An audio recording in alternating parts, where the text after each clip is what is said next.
Hey everyone, it's your girl Kiana Simone, and today we're gonna be talking about how it is to live with epilepsy. And if you see me looking down, I'm looking at my notes because I wrote my whole life story down. It's a lot, it's been years to now, and I just want to make sure I tell my story in the right order. Needed to bring this up now because we just need more awareness, and I just keep seeing things going on, and I just feel like it's time to stop being quiet about it.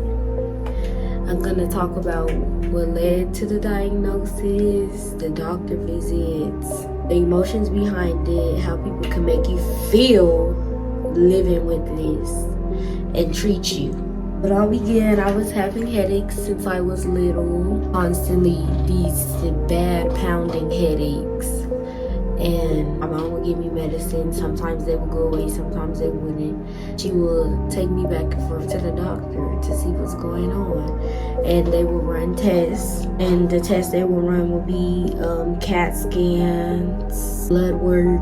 And the results they will always come to is they will try to diagnose me with early menopause. A kid talking about some early menopause. Or they'll say it's all in my head. Or it's just anxiety. Living in Barstow wasn't until we moved to Victorville. Moving, you have to change and get new doctors and stuff. So we moved to Victorville. I got this new primary doctor, pediatrician. And same things going on, all these headaches, pounding headaches, can't do nothing about them, just will take medicine. If they go away, they go away. Sometimes they'll just linger, I have to suffer through because they wouldn't go away. And she was just talking to me one doctor visit, and she kept snapping, and I guess I was zoned out. And she had finally asked my mom, she always do this? And then my mom was like, all the time. And she was like, for one, she doesn't have menopause. For two, it's not all in her head. She did say I do have somewhat anxiety. She still said I do have anxiety. But she was like, no, I'm going to refer her to a neurologist because that's not menopause. That's something else. Then we get her referral to a neurologist. My freshman year, the neuro appointments begin. We meet the neurologist. He sees me. He already knows why I'm there. She refers me. He starts running his test, which he gives me an MRI first. Then after the results of the MRI, he has to give me a EKG for my heart because every doctor, they try to check your heart. Then next he gives me the EEG and a AEG. My MRI experience, for one, I'm very claustrophobic. I don't like small spaces. It was very scary to me because I was young, and the reasoning for the MRI, because it was due to, at the time, what they were trying to look for and didn't know what they were looking for at the time. They put a cap over my head, and that's what kind of made me more nerve-wracking and scared because the space is already small. Then you put a cap over my head and then expect me to stay calm. No, I'm not gonna stay calm. The guy, through that whole MRI, because it took some time, got frustrated and was like I was one of the hardest kids to, but I said I was claustrophobic. Sir, it wasn't gonna work. It just wasn't gonna work. And so then we get the MRI results. Like I said, he was like, my brain waves was showing something that had to do where he needed more results to see what it was showing. He was like, we had to do the EEG next.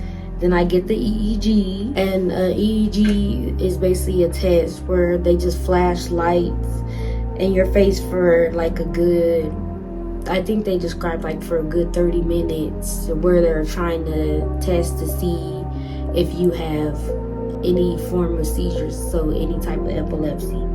And then after that, after the light test, then you have to blow on this paper windmill. And so while doing the EEG, the guy who ran it in his office, in this neurologist's office. Asked, was I thirsty because my throat did get dry. I said yes. Why he does that? Loud whispering to my parents, because he's not a good whisperer to me. He was like, usually after when they do the blowing on the windmill part of the test, they get thirsty after this part. And he was basically describing like that lets you know that they have epilepsy. And I'm like, well, thanks for like exposing that. But even when he said that, I still wasn't believing that that was gonna be me. I was like, no sir. Then when we actually come back, because you have to wait a couple days to get the results, then when we came back to get the EEG results, the neurologist said the results in the rudest way. He was like a very rude guy. He just like sits across from me and my mom, and he was like, she has seizures. I was like, well dang, if you didn't like people and you don't know how to say results. And that was the diagnosis day, which I couldn't get that day out of my head because how rude he was and how I was praying and hoping it was gonna be nothing. It was May 16, 2016. Never gonna forget the day. Because that's when, to me, my life changed, because it was a roller coaster. And so after that, he was like, okay, we need to put her on this medication. The medication he put me on was Lamictal, 50 milligrams. He wanted to start a little small, even though 50 milligrams ain't small to me, but whatever. And he said I have to come back the next day to run another test, which was the AEG, the next test. And the AEG is a 72-hour test, a 3-day test, where I had to wear a cap on my head that had wires sticking out, because it monitors your brainwave activity for 3 days, because he needed to see how many seizures I was having a day to see was the milligrams he put me on good enough, or did I need to be on the highest dosage. And it sucked because you couldn't even shower at the time wearing that. You had to take little wash-ups in. And me, I live in the shower, so wash-ups ain't good enough for me. I was like, I take like 2 to 3 showers a day, sometimes 4. Like, you're tripping, my guy. I need a shower. But it's because, you know, the wires was connected to this machine that I had to wear on my waist. It was too much. So, and after we had to come back on like that 3rd day, at the time the cap was put on at that time. So we get the AEG results, and he was like, they're absent seizures. It's where I blink really, really fast, or I just zone out, and I don't know I'm having them because I can't physically see myself doing that. So my parents had to monitor to see when I was having them. And he was also saying I have them 100 times a day, and they were mostly occurred at night in my sleep. And he was like, especially between the hours of 1 a.m. and 6 a.m. And the crazy part is too, when he said that I was like, that's the time that I would just always wake up, like in the middle of the night, and I would just be confused. But that would be why, because he said I would be having them, and for some reason that would just make me jump up.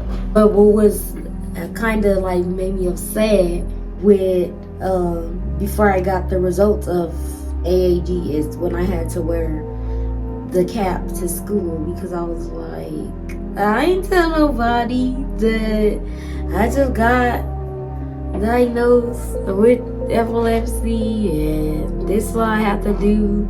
So I just didn't want, you know, because kids like to bully, and I don't do bullying. So I was like, now I have to deal with kids got something to say, and it's like they don't even know what person's going through. So it's like, why are you even coming for me for a medical problem? Like, yeah, so I'm like, feelings was already starting then. Feelings was starting the day he diagnosed you with it.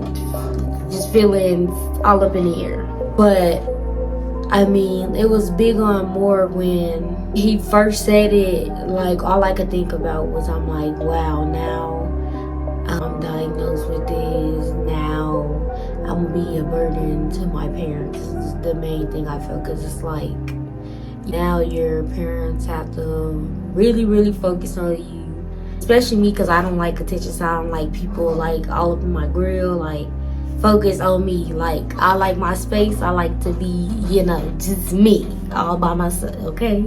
when I first had to take the medicine. The thing is, it's just like a way I designed myself. Well, I didn't design myself, like a way I set myself up like that. I never like taking medicine. So when it came, like when you switch from the liquids to the pills, it's just, when it came to taking a pill, I just like, I could just never swallow pills.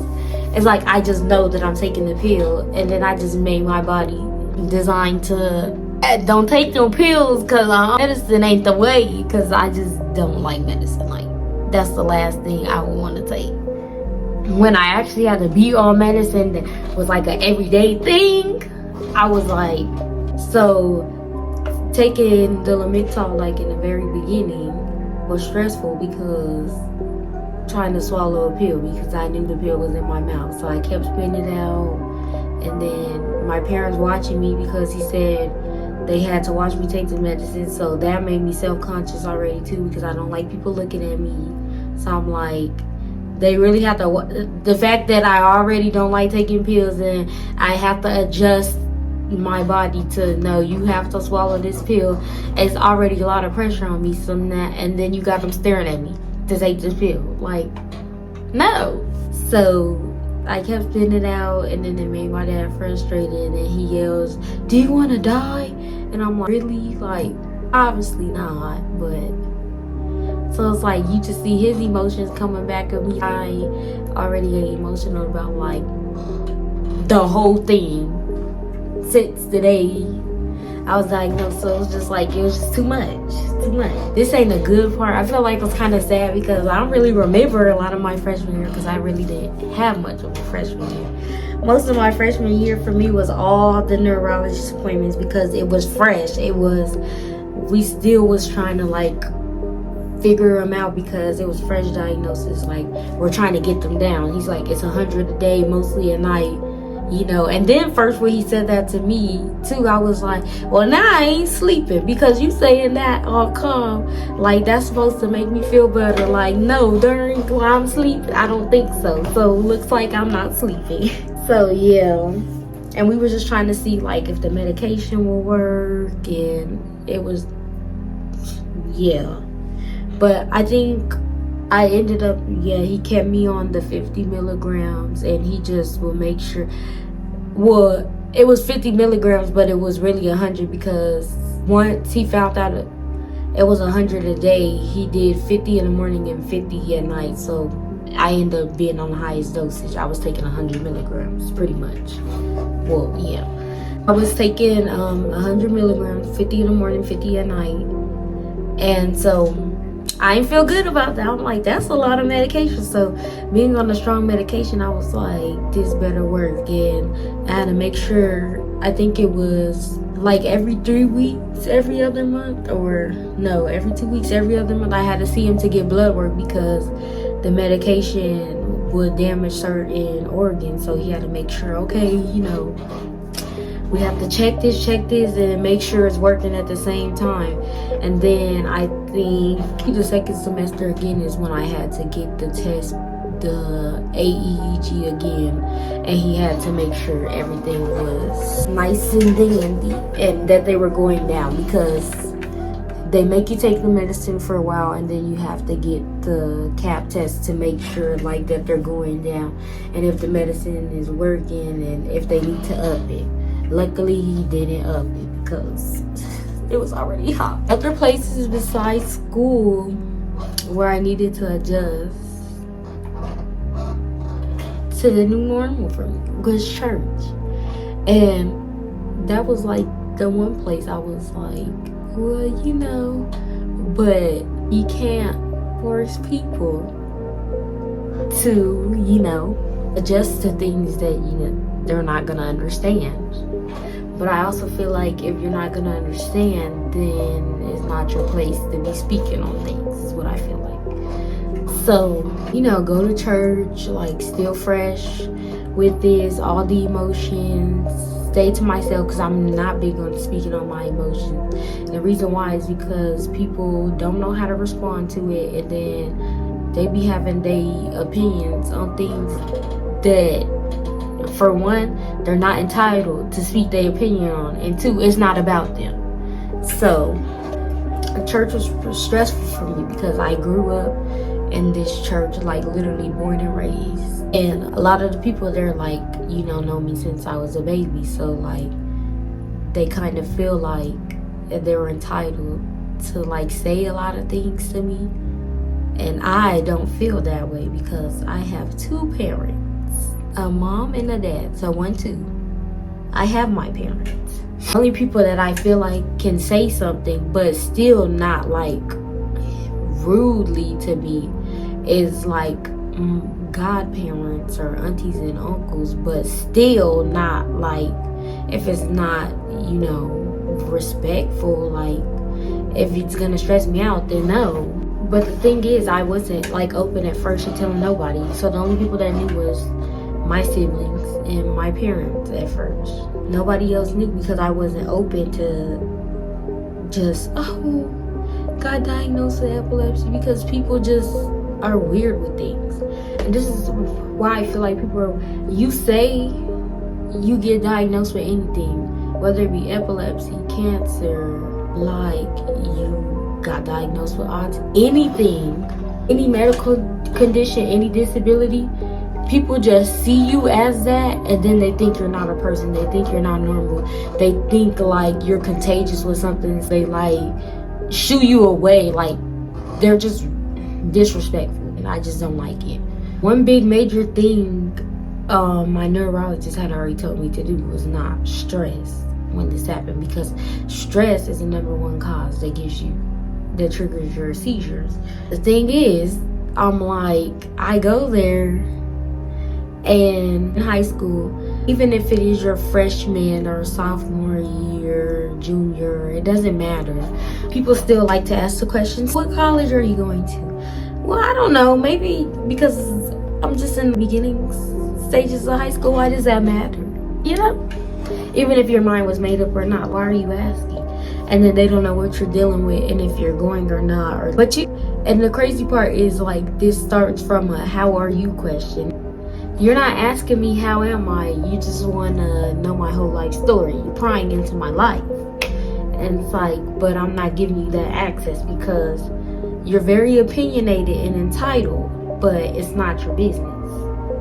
And if I wanted it to be your business, then I would tell you. And then plus the ones that I already told understood my real support system, like the aunties and uncles that went there that actually really cared, and cousins, they supported, understood. They wasn't stressing me out. They wasn't like, they really genuinely cared, because this is my health. This ain't something to play with. You're hounding me about college and what are you gonna do with your life, because my daughter did this and and she's actually doing this right now and she's successful. Well, I'm happy for her, but am I your daughter? No. I'm glad I'm not your kid because you put in so much pressure on me. It's like people do things at their own pace, and then you obviously need to see why. It's like, but I'm obviously not telling you for a reason, because see how you act.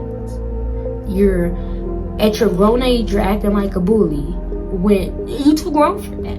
Too grown. Them hounding me about stuff, it wasn't easy at first, because like I said, all that was on my mind was the medication I was taking.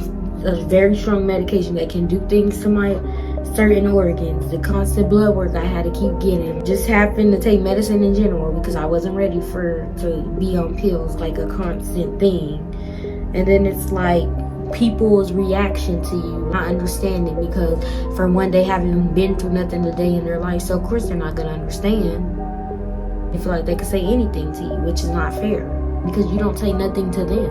And then even if they have been through something, because a lot of people and almost everybody's been through something, that don't give you the right to treat somebody rudely. I wouldn't treat you rudely or disrespectfully or come at you just because I'm going through something in private, or maybe I haven't went through nothing and I just feel like I could treat you some type of way. And no, it's just not cool. It's not.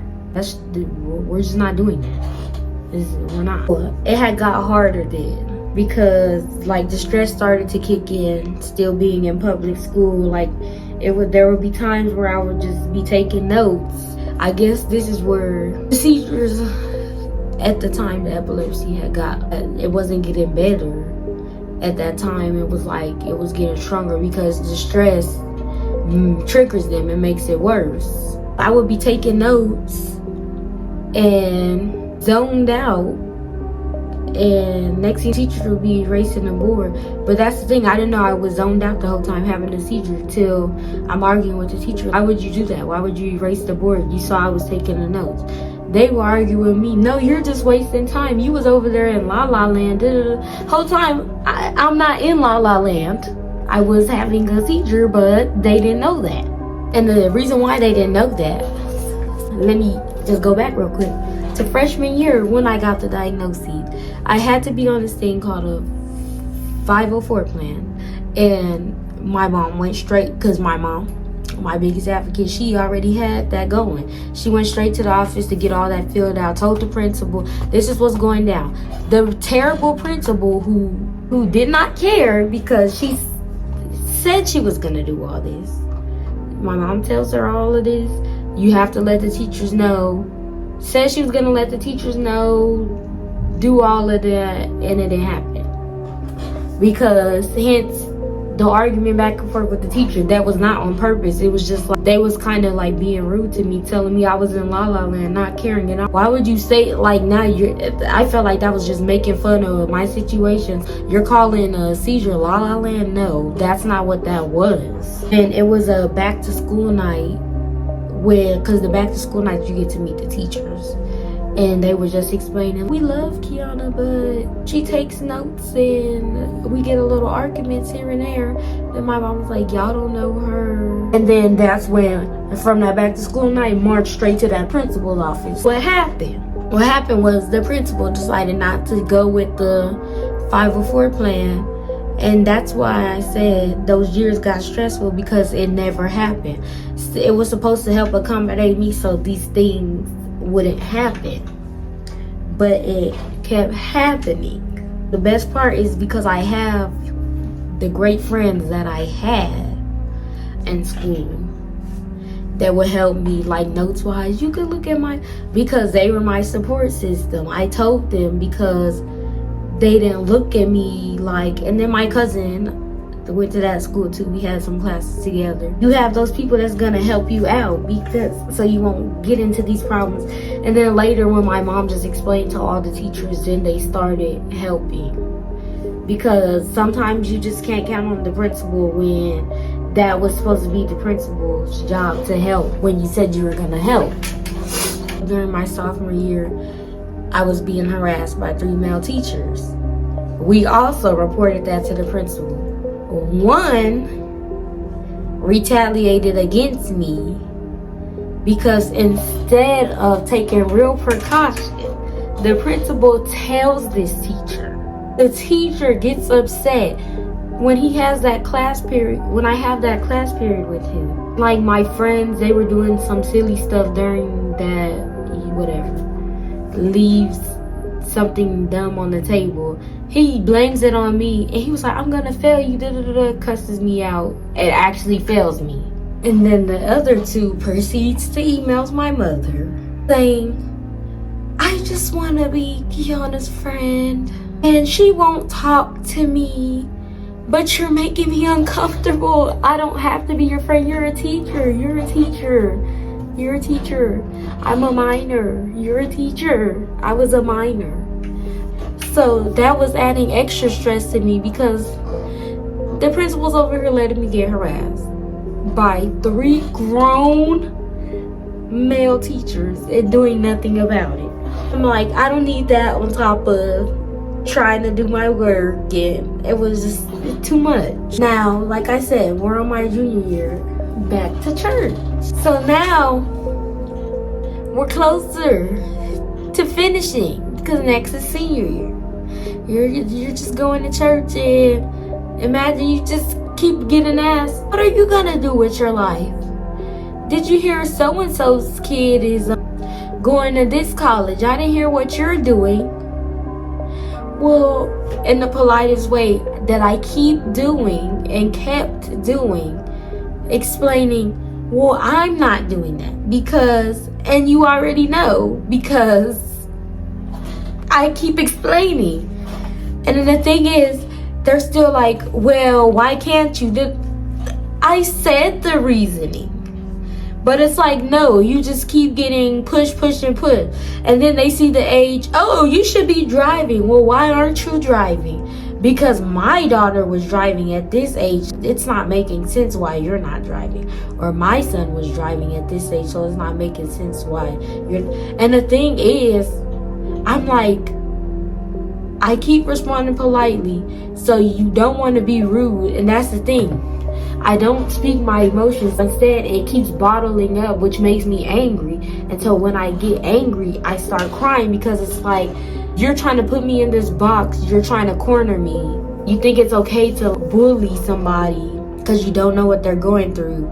So you're like, I'm gonna just keep doing this till she breaks. I don't know what you was trying to get from me. And when I get to that point, then of course I'm a snap, because you constantly kept doing it. You don't know what was going through in my mind, because I kept explaining to you the reason why. I actually told you what I was diagnosed with, why I'm not driving, why I can't, and you still want to keep going with it.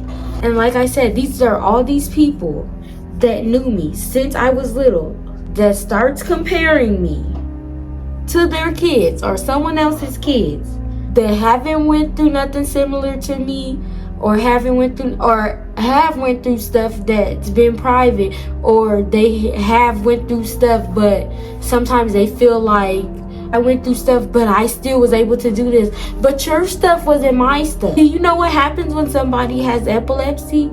They can't drive. It's law.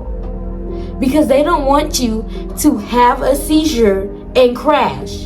Because some people die. We had a family friend that happened. He was on the road driving. He had a seizure. And sadly, like, he crashed and he died. That's why I'm like, you take these things serious. And people take it for, they just want to keep hounding you about something. I'm not going to keep explaining because you won't educate yourself. Look it up and educate yourself, and you'll know. But instead you want to hound me on it, and that's not fair to me. Then they go tell my parents. And of course my mom is like, that's enough, because y'all don't know, y'all can't stress, and I'm stressed out. So y'all just think, I'm gonna tell her mom because she didn't give me the right answer. No. At your grown age, really? Like, no, you're not doing that. And then enough had to be enough. My mom had to go to bat for me and let them know this is not okay, because it's not okay. Y'all not gonna bully me. And she had to let them know stress is the number one thing that they was gonna keep setting me back. Be like, for y'all to say y'all care, y'all don't, because you want to keep doing the main thing that triggers them. We have a close family friend. He's like a brother, going through the same thing. He has epilepsy, been diagnosed with it. And I'm not trying to tell all his business, but I feel like a lot of people don't understand either him. He's misunderstood because he doesn't get treated very well by a lot of people too. And he's also been very vocal about it. He just wants love, family love, brothers, sisters, just people to care about him. He lost the very closest person to him that was taking care of him.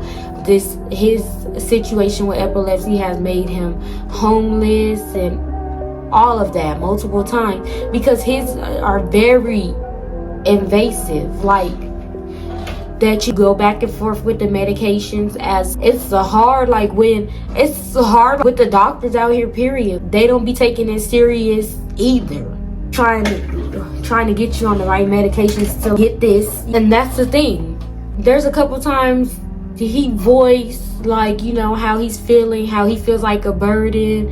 And I understood him, because same thing, going through, like, having this, and when you just want to talk to people and they brush you off, they act like you're something contagious, they just can't deal with you, they're too entitled to talk to you or even just give you the time of day. He voiced that because that's all he was saying. He felt like a burden because that's how people that's how they treat him.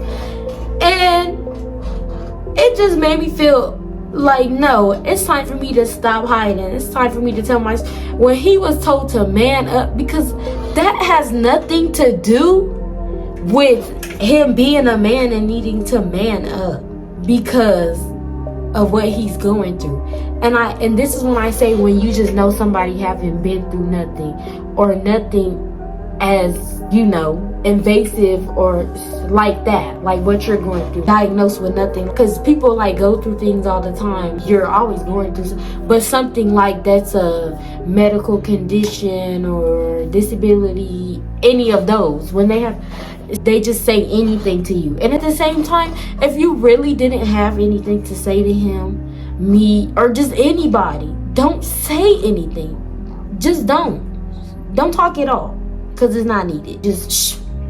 You don't know how you're making that person feel. You don't know anything that comes with this. You can't stand to like constantly see how people treat him like it's an unfair thing.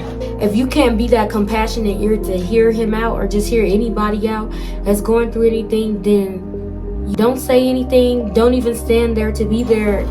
Just don't. The end of 2020 to like beginning of 2021, I see him, and I'm still a little small, but we're working on that, because like I said, we more blood work and stuff. And he clears me he was like, well, you can get a job now, because we've been asking.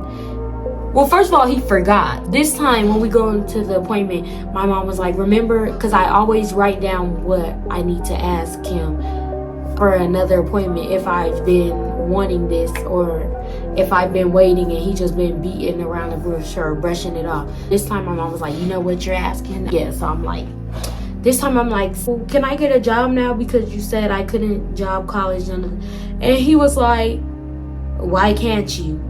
I'm like, because you said I can't. That's why I can't. And he was like, I'm sorry. He was like, yeah, you can get a job. He was like, you're cleared to get a job. He was like, as long as it's not too stressful and you can do it. He's like, I'm sorry. I'm like, thank you. You forget what you told me I can't do because of stress. Because if you said, then I would have got it. And that's what my mom said, because she don't like how he talks to me rude. Because this one, he gets rude sometimes too. She was like, you said she can't. So that's the only reason why she hasn't gotten one, or else she would have had one. And in a way, I kind of did too, because even when he said I couldn't get a job, I'm a person, I like being productive. My godmom, we had an arrangement where I was babysitting that whole time just so I had money until he actually cleared me that I could get a job. 2021, I started looking for a job, and then I got hired at the mall. My first job, retail. Like, I had a support system at that job too. I still talk to two of the great people that I became friends with there. But it's just when I had disclosed it to one of the managers that she told me to disclose it to one of the girls that they had made supervisor there, because they use her as manager for the weekends. And it's like she just began to discriminate and judge me for every single thing. And I feel like, I became the joke there for certain things. If they're talking about going out to drink, and when they was like, oh, they would talk about going out to drink but not invite me, which they all were friends and they already had their little clique. That's why I said if I just made any type of friends, I was cool, because I already had friends like outside of getting a job. But you don't want to make yourself look like you're antisocial and you can't make new friends with people who are just you. Every time they'll bring up drinking, and then I had already told them the reason why, they'll be like, oh, I forgot Kiana can't drink. Or when they be like, oh, who brought you here? You're like, oh, I forgot Kiana can't drive, because what's the reason? And then I'm like, because of this, I take medicine and explain. And then they'll just make it a joke and be laughing. I'm like, but it's not funny. I don't see what's funny. I'm like, laughing at somebody, that's not funny. Filling out job applications, when they tell you, do you have because they consider epilepsy a disability, and there are so many types. Just the fact that y'all put it there, it's annoying, because not every and only because I feel like jobs are weird when you mark, yes, I have or had a disability in the past. There's times where I feel like, no, I don't need to disclose, because I feel like they're not gonna even further the application. Sometimes I try to test the theory. There's some I'll put no and I'll hear something back, and then there's some I'll put yes, and then you won't hear nothing back. And I'm like, and you can tell who's like, I feel like there's a big discrimination because you don't know what the person can do. Anybody can do anything with what they're going through. Like the thing is, some people don't ever tell you what they're going through, and they still do everything on the job with or without the accommodations. Like they check on that box, yes, I can do everything with and without,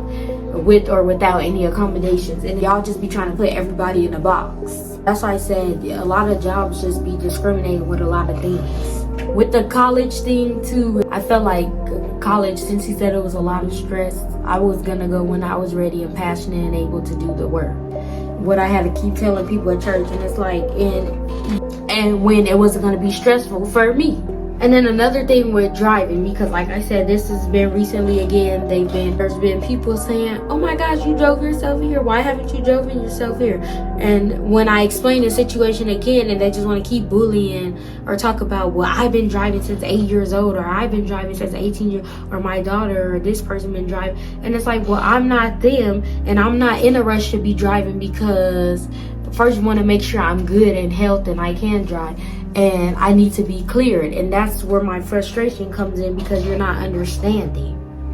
And then the thing is too, my neurologist has cleared me to drive, but it still takes a lot with it. I have to go get paperwork from his office, give it to the DMV. I just feel like it comes with a lot, and I want to do it, like I said, when I'm ready, because it already takes a lot. And you just want to make sure everything's in good health, because even though they clear you to do something, he hasn't checked on nothing in a while, no blood work, no nothing. And a lot of other things came with having epilepsy that said the anxiety he keeps trying to diagnose me with, that I worked on, and I haven't had any panic anxiety attacks in a while. And I'm proud of myself for that, because I came a long way, because a lot of things used to trigger anxiety for me. And the same thing with while I was working my other job from April 2021 to November 2022, where he had did my last blood work. He had checked, and I ended up with a vitamin D deficiency 3 times. And I had to take the strongest dosage of vitamin D to bring my levels back up. And I had a low B12, and I had to give B12 injections. But the thing about that is I have very sensitive skin. So when I got the B12 injections, I got down with a bad allergic reaction that my skin was breaking out. So like, it took so long for it to clear up. It's cleared up now, but every time they would just put the Band-Aid after giving me the shot, I was left with the Band-Aid marks on my skin, all broken out here. It started breaking my face out.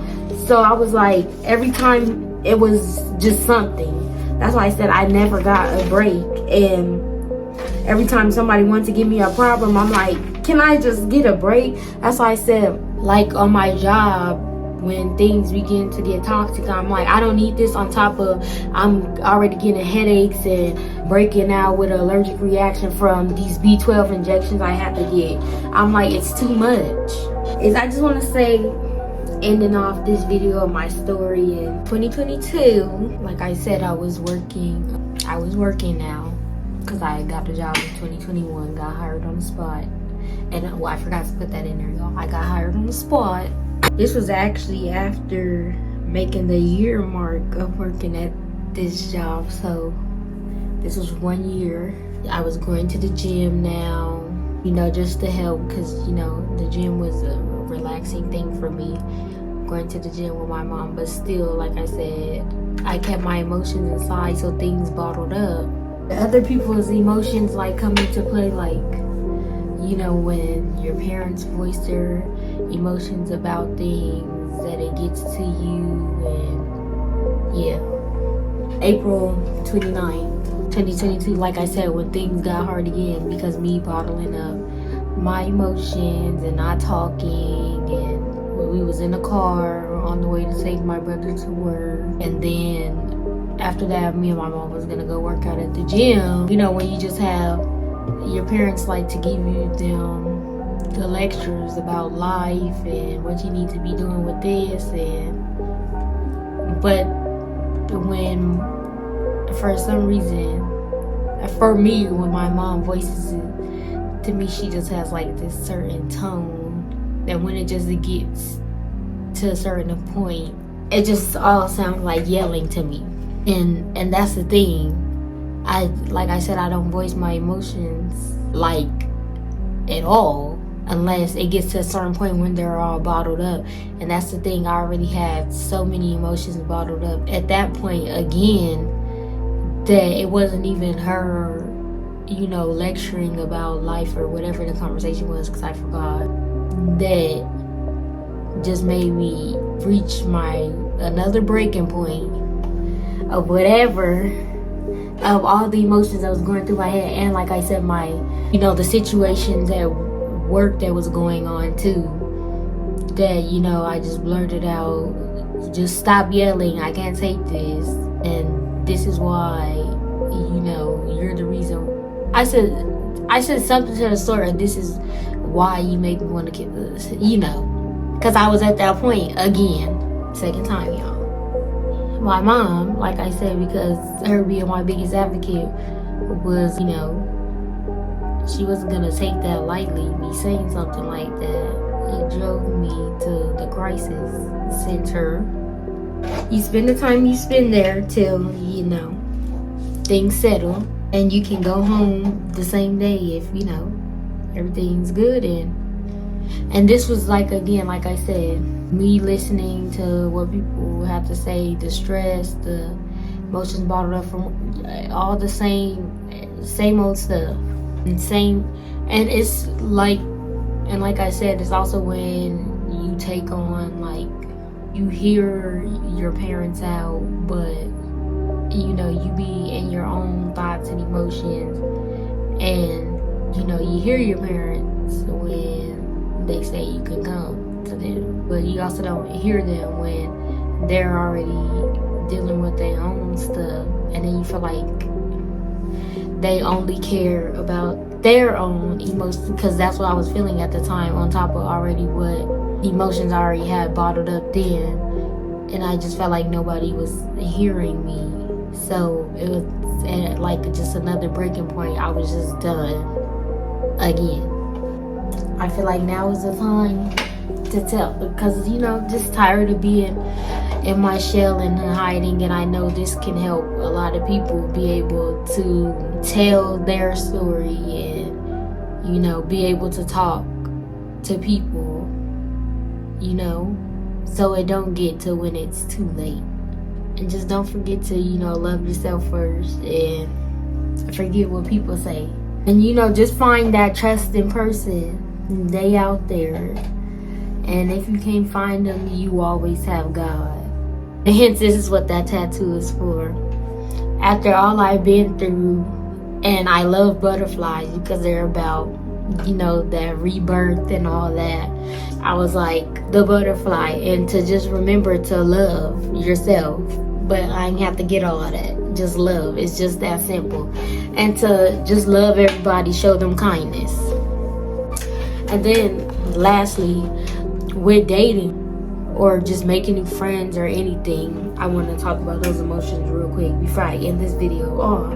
Or just anybody approaching you, you always feel like it makes you always feel like when those people come up to you, because the minute they ask certain things of why you can't do this, like drink or smoke or stuff they do that you don't even want to do or you wasn't even doing before, you feel like you're obligated to tell the reason why, because people just keep pushing stuff.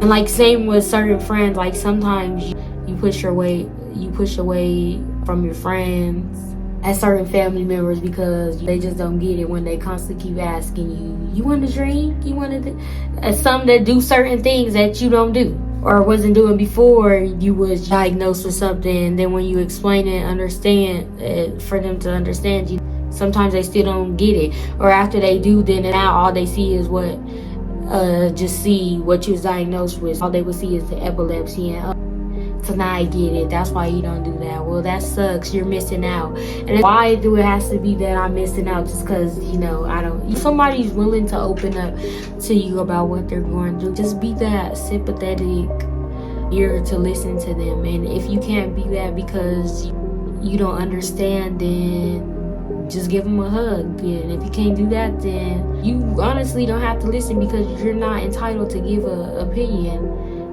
on what they're going through if you don't understand it, because you can't tell them how to feel or tell them what they need to do when that has nothing with what they're going through. You can't tell a person to man up, woman up, or they need to do this with their life or do that based off of what they're going. That's not what that has to do with. Love y'all.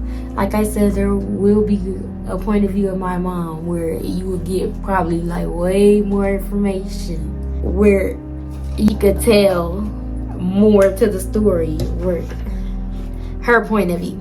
Peace.